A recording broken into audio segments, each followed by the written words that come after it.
For me, there's so many new people moving here that really want to know what restaurants are good, which ones are tight, and get that in-depth expertise versus just kind of like, here's what's opening today.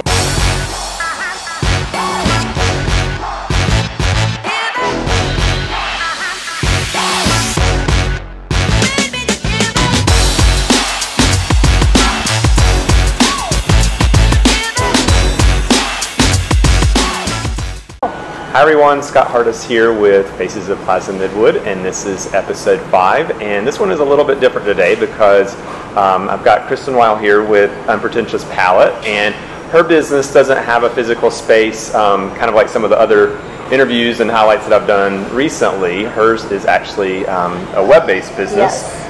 And she does, we're in Yafo today, by the way, and yeah, so I run Unpretentious Palate. It's a digital publication covering food and drink in Charlotte, and it's subscription-based, so all the content is you have to pay to access, and it's kind of a different business model. I worked in legacy media for a long time and was getting kind of frustrated with how so many publications were cutting food coverage because it's so expensive to produce well, and was talking to my husband about what a good business model might look like, and we settled on this. So Unpretentious Palate launched in September of last year, so it's just over 6 months old, and it's growing strong. So it's a new thing, but I'm loving it.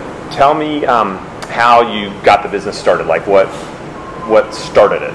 Yeah, so for 4.5 years, I worked at Charlotte Magazine, the city magazine here, and I was food editor for most of that time, editor of the magazine for the last just over a year or so, and I loved it, but it was a small staff. It was a lot of work and not a lot of writing, which I really missed, and especially I couldn't do as much of the food writing, which I absolutely loved, and so that kind of caused me to think about what I wanted to do long term and how I could turn what I love to do into my full-time job.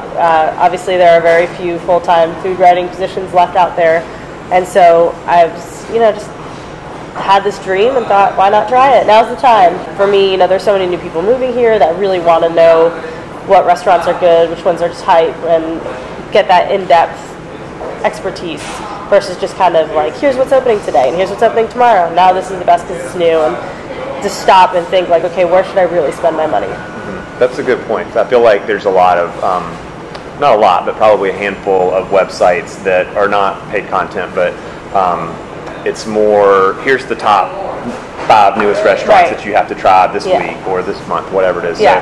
So, can you tell me a little more about like what's behind the curtain, like what's behind the paid content? Yes, so we do old school restaurant reviews, which means we do 3 anonymous visits. They're all paid for. Everything's paid for by us. If we do a free media meal, it's usually like a one-off event where it's kind of like we're there for social media purposes. So restaurant reviews, everything has a star rating, but we don't give it a star rating until it's been open for 3 months. So it's kind of that mentality of the way they used to be done in newspapers before they started cutting all of their food staff. So you get the restaurant reviews, the latest news. We broke the story here in Plaza Midwood about Seoul opening a new restaurant. And with stories like that, you can see them other places, but I think what we really are good at is giving versus just the headline and the shiny part, what you need to know, how it came about, and a lot of the backstory, so you really get to know the people behind these businesses. So there's also an events calendar with food events around town, wine dinners, festivals, all that good stuff. We have a restaurant finder tool, which people love, so you can sort by cuisine, neighborhood, or occasion, and the occasions are like really practical things, like easy parking if you're going out with someone older or it's raining, going out with a non-adventurous eater, or trying to impress out-of-towners, all different kinds of things. So if you're like, that's a good idea. Yeah, it's really just practical, because people ask me all the time, where should I go for X? And I'm like, well, here's this great tool you can use. It's basically, they're my recommendations. So, and then we also have a weekly Q&A. We call it our concierge. So if you have a question about, you want somewhere and you're like, oh, I really love this, what's in this dish? Or where, I have a birthday party for this person, where should we go? Then I will answer questions from readers each week. Okay. And there's also a newsletter twice a week. That's free. So you can sign up for the newsletter at unpretentiouspalate.com. You can read all the headlines, see what's happening, but all the stories are behind the paywall. Okay. Speaking, since we're on that subject, can you tell me, I guess, how people find you? Yeah. We're all over the internet. So you can find us at unpretentiouspalate.com, and that's palate, P-A-L-A-T-E. So many ways to spell palate, but that's the tongue palate. You can find us on Twitter. We're at UP Palate. It's too long to do the whole thing. Instagram and Facebook, we're Unpretentious Palate. Okay. So I'm going to change gears a little bit. You are a resident of Plaza Midwood as opposed to some of the business owners that I've interviewed thus far. Yes. Tell me what you love about living in the neighborhood, first question. And second question, are there any events that you just love in Plaza Midwood? Because I know our HOA is like, really active. So. Yes. So I love everything about this neighborhood. I love the walkability of it. I love that you really don't need to leave if you don't want to. I mean, everything that you possibly need is in this neighborhood, which can be tough for me sometimes because having to cover food all over the city, you really need to get outside the Plaza Midwood bubble. But I love just hanging out here. And just the people. It's such a diverse area. There's so many different kinds of people. You get the arts, you get great food, you get business people, it's just everything. All of it's here. So as for events, I really like it when they have the Commonwealth takeovers. Those are really great because a lot of my favorite food vendors pop up there. So coming soon, Sam Allen from Wentworth and Fenn, she's launching her macaroon truck, which will be parked outside of Moxie Mercantile. I read about that. Yeah, it's going to be awesome. But she's there a lot, so it's like, go get a scone.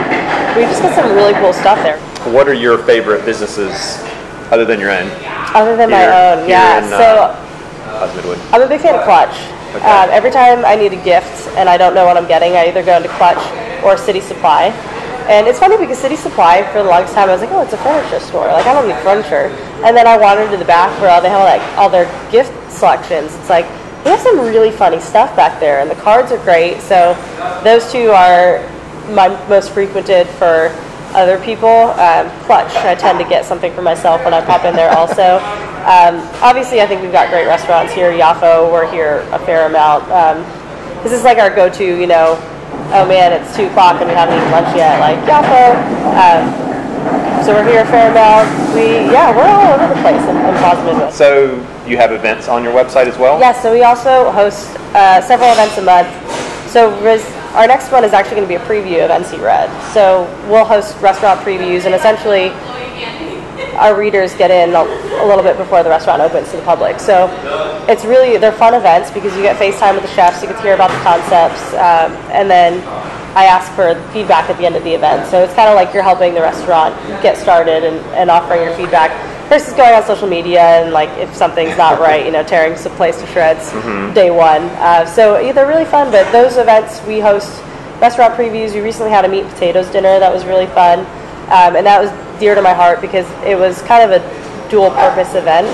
One was it's kind of playing on Charlotte's reputation as a meat and potatoes town, which drives me crazy because there's fantastic food here and Charlotte is really underrated. So there's that, and then also a sustainability piece. So it's a mix between those preview events, which open to subscribers first, and then if they don't sell out, they'll open to the general public, and then cool events like meat and potatoes that are there to further our food scene a little bit. Okay.